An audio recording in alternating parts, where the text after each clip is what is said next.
বাংলাদেশ দুর্নীতি করেছে আর্জেন্টিনার আটলান্টিক চালনের সঙ্গে। বাংলাদেশকে এবং বাংলাদেশ ফুটবলকে উদ্দেশ্য করে হঠাৎ লাইভে কি বললেন লিওনেল মেসি, বিস্তারিত রিপোর্টে দেখুন। লাতিন বাংলা সুপার কাপে প্রথম ম্যাচে ব্রাজিল সাও বার্নান্দের বিপক্ষে বিশাল বড় ব্যবধানে হেরেছিল বাংলাদেশ। দ্বিতীয় ম্যাচে আর্জেন্টিনার ক্লাব আটলান্টিকো চালনের বিপক্ষে আজকে মাঠে নেমেছিল Bangladesh red and green superstar. প্রথমার্ধে শুরুতে বাংলাদেশ যেমন অ্যাটাকিং ফুটবল খেলেছিল, তেমন অ্যাটাকিংও কমতি দেখেনি আর্জেন্টিনা। ম্যাচের শুরুতে ৫তম মিনিটে বাংলাদেশ পেয়ে যান একটি গোল, ১-০ ব্যবধানে এগিয়ে যান।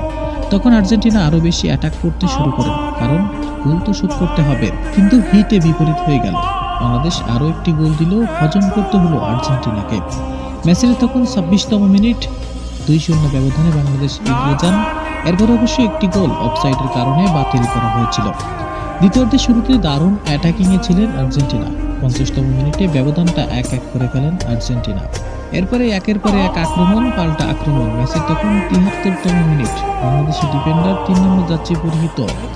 আর্জেন্টিনা লেফট ফুটে উইঙ্গার ফাউল করে বসে। শুধু তাই নয়, এক পর্যায়ে দুই পক্ষ জড়িয়ে যায় বড় ধরনের ঝামেলায়। রেফারিও নির্ঘাত বসেছিল অপেক্ষায়। দুই পক্ষকে ঠান্ডা করে দুইজনকে রেড কার্ড দেখিয়ে বাহিরে বের করে দেন।